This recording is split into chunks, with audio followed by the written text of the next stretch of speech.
Ndugu mtazamaji, ndugu kaka na dada, ninakualika kuwa na uelewa sahihi wa matukio ya siku za mwisho. Katika chaneli yetu hii na katika mfululizo wa masomo haya, tutaangalia umuhimu wa kuwa na uelewa wa matukio ya siku za mwisho au last day events, na tutaelewa ni kwa nini tunapaswa kama Waadventista wa Sabato kuwa na uelewa sahihi wa matukio haya ya siku za mwisho.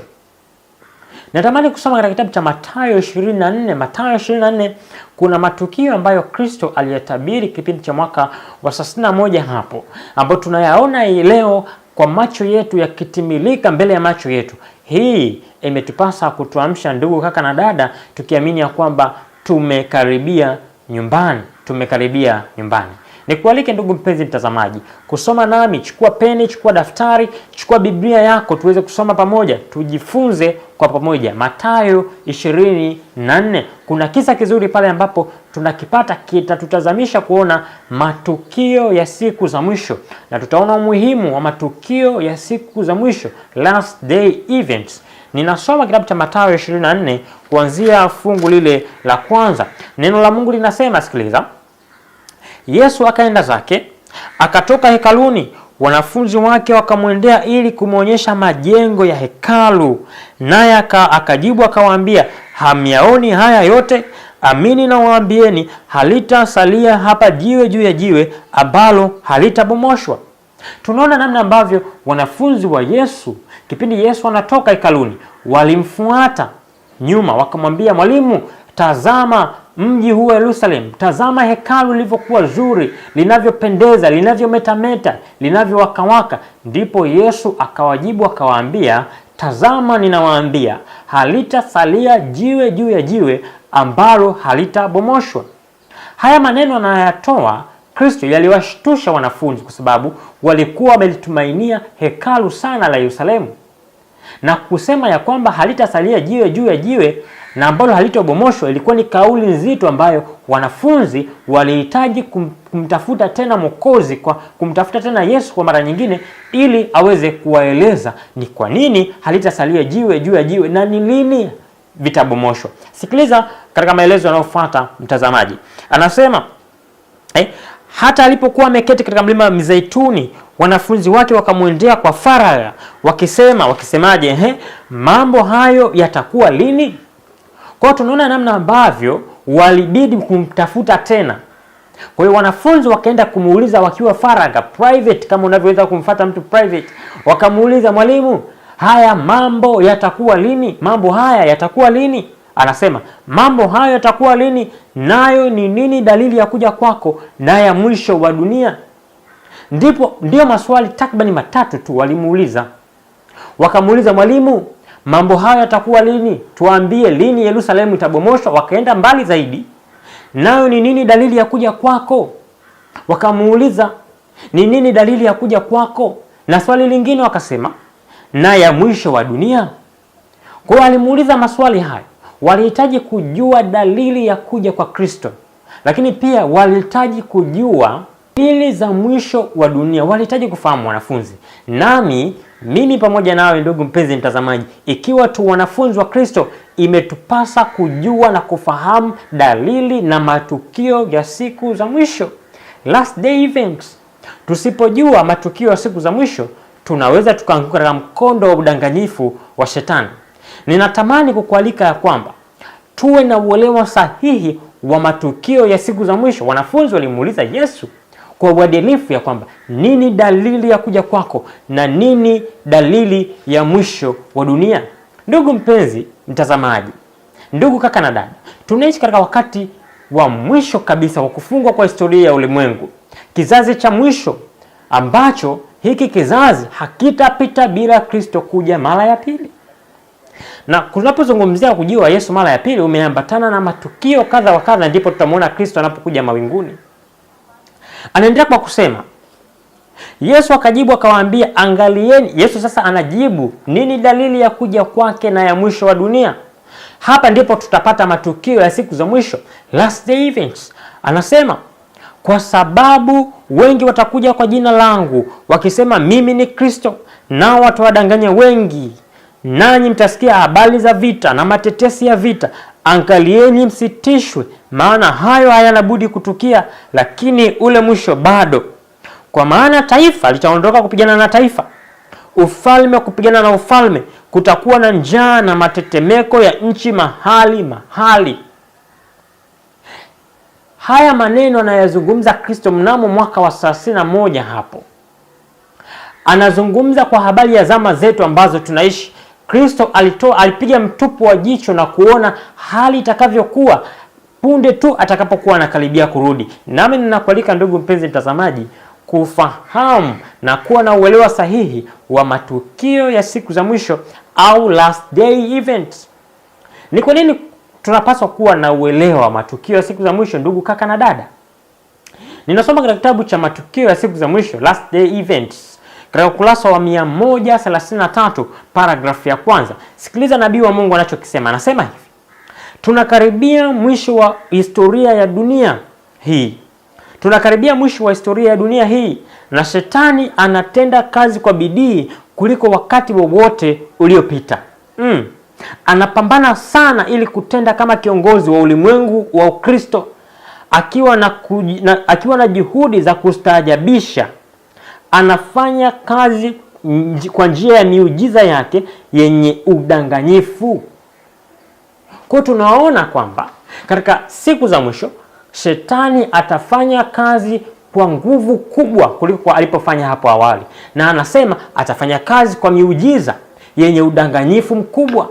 Kwa ina maana ya kwamba tusipokuwa na uelewa sahihi wa neno la Mungu tutadanganywa. Tusipokuwa na usahihi wa matukio ya siku za mwisho, last day events, ambayo yamesema katika Mathayo 24, kwa hakika tutadanganywa. Unajua tunaishi katika ulimwengu ambao umejawa madanganyo, umejawa hila za muovu, na tunadhani ya kwamba ndani ya kanisa letu hatuwezi kuwa na madanganyo. Hapana, kuna walimu wa uongo. Kuna walimu wa uongo ambao watawafundisha watu uongo tofauti na kile ambacho Biblia imesema. Ninakualika ndugu mpenzi mtazamaji, kuchukua Biblia yako, kuambatana pamoja nami tuweze kujifunza kwa pamoja. Last day events, matukio ya siku za mwisho.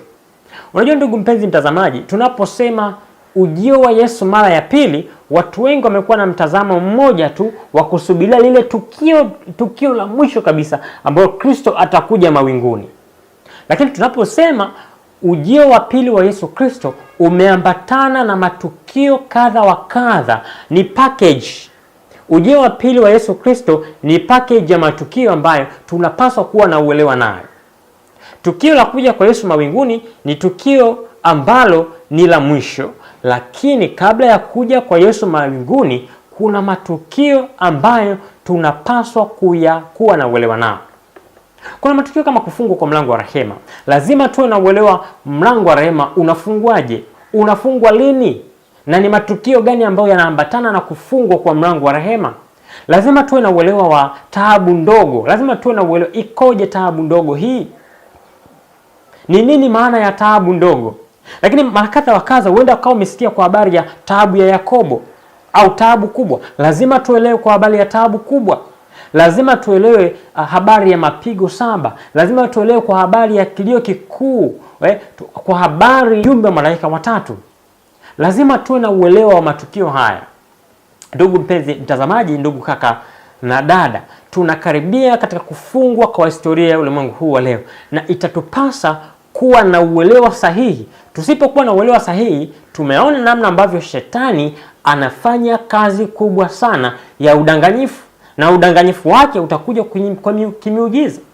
Nataka nikuonyeshe athari zitakazo kupata au zitakazonipata kama sitochukua Biblia yangu na roho ya unabii na kujifunza kwa sababu yangu binafsi na hatimaye kwa sababu ya watu wengine. Tunaamini ya kwamba kanisani huenda hakuna madanganyo, na huenda imani zetu tumezitupia kwa wachungaji wetu, huenda imani zetu tumetupia kwa ndugu zetu ambao ni waumini wenzetu wa muda mrefu, ikiwa ni shemasi, ikiwa ni muumini yoyote yule. Hatupaswi kuweka tumaini kwalo kwa sababu mwovu yupo kazini. Sikiliza anachokisema katika kitabu hiki cha matukio ya siku za mwisho, last day event, katika ukurasa ule wa 134 paragrafu ya pili. Anasema tunapaswa kuogopa kwa kiasi kikubwa, sio kidogo. Sikiliza, tunapaswa kuogopa kwa kiasi kikubwa waliomo ndani zaidi ya walio nje. Tunapaswa kuogopa kwa kiasi kikubwa waliopo ndani ya kanisa kuliko waliopo nje. Unajua, tunahisi kwamba madanganyo mengi yatatoka nje kuingia ndani, lakini mjumbe wa Mungu anatuambia kwamba imetupasa kuwa makini na kuogopa ndani zaidi kuliko nje ya kanisa. Anasema vizuizi vya uimara na mafanikio kwa kiasi kikubwa kabisa vinatoka ndani ya kanisa lenyewe kuliko ulimwenguni. Kwa hiyo vizuizi vya mafanikio ya kazi ya Mungu vinatoka ndani ya kanisa na sio nje. Kwa kiasi kikubwa vinatoka ndani. Kwa hiyo mwovu ameshaingia na anafanya juhudi za kuleta madanganyo ili kila mmoja apate kudanganywa na kudanganywa. Anasema wasioamini wana haki kutarajia kuwa wale wanaokiri kuzishika amri za Mungu na imani ya Yesu watafanya zaidi ya kundi lingine lolote ili kuhimiza na kuheshimu kwa maisha yao yenye msimamo, kwa kielelezo chao cha utauwa na mvuto wao ulio hai, kazi ile wanaoiwakilisha. Sikiliza anachokisema, lakini ni mara nyingi kiasi gani ambavyo wale wanaokiri kutetea ukweli wamethibitisha kuwa kikwazo kikubwa sana kwa ajili ya kuendelea. Kwa tunaona namna ambavyo madanganyo yapo ndani ya kanisa. Madanganyo yapo ndani ya kanisa. Na tunaweza tukawa tuna mashaka kwamba tunaogopa uongo unaweza ukatoka nje ukaja ndani, hatimaye mvuto mbaya na madanganyo yako ndani.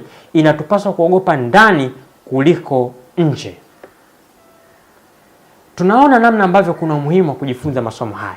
Katika chaneli yetu hii ya Sauti ya Ukweli wa leo pamoja na Sanctuary, tutakuwa na mfululizo wa masomo haya mazuri ya matukio ya siku za mwisho au last day events.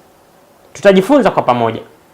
Ndugu mpenzi mtazamaji, ushawahi kucheza mchezo fulani unaitwa jigsaw puzzle? Mchezo fulani hivi wa kitoto, pengine ushawahi kucheza katika maisha yako huko nyuma. Ni mchezo wa kupanga vitufe vidogo vidogo ili kuleta picha fulani halisi ambayo unaihitaji. Kama unavyoweza kuona katika skrini yako hapo, ndugu mpenzi mtazamaji, huu ni mchezo ambao unaitwa jigsaw puzzle. Mchezo huu mara nyingi huwa wanacheza watoto, pengine hata watu wazima huenda wanacheza.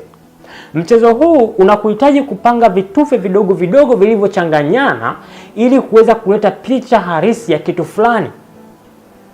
Na ndivyo ambavyo huwezi kucheza mchezo huu pasipokuwa na picha ambayo itakuongoza ili uweze kuleta picha halisi.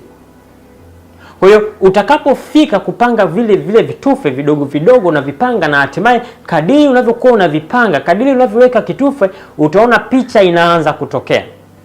Kadiri utakavyokuwa unapanga mchezo huu jigsaw puzzle, mchezo huu wa kupanga vitufe vidogo vidogo, utakuja kuona namna ambavyo kadiri utakavyokuwa unavipanga na kuvipanga, inaleta picha fulani. Hivyo ndivyo ambavyo tutakuja kujikita katika Mathayo 24 na matukio ya siku za mwisho, ikiwa ni mfanano wa vitufe vidogo vidogo hivi ambavyo tutakuwa tukivipanga na kuvipanga ili tuone ujio wa pili wa Yesu Kristo, mwisho wake na ujio wake utakuwaje. Kila tukio ambalo linatokea ulimwenguni tutakuwa tukilifitisha katika sehemu yake, tutakuwa tukiliweka katika mahali pake. Na ndivyo ilivyo hata katika huu mchezo. Utakapoweka kitufe sehemu ambayo sio sahihi, picha haiwezi kukamilika. Kwa jigsaw puzzle ni mchezo mzuri ambao tutautumia kama kiwakilishi tunapoelekea kuyatazama matukio ya siku za mwisho, kwa habari ya vita na matetesi ya vita, kwa habari ya tariffs, vita vya kibiashara ambavyo vinaendelea, kwa habari ya vita na matetesi ya vita ambavyo tunajaribu kuona namna ambavyo uwezekano wa kutokea kwa vita vya tatu vya dunia. Watu wa Mungu wanapaswa kuishije? Watu wa Mungu hivi sasa wanapaswa kufanya nini kwa dakika hii?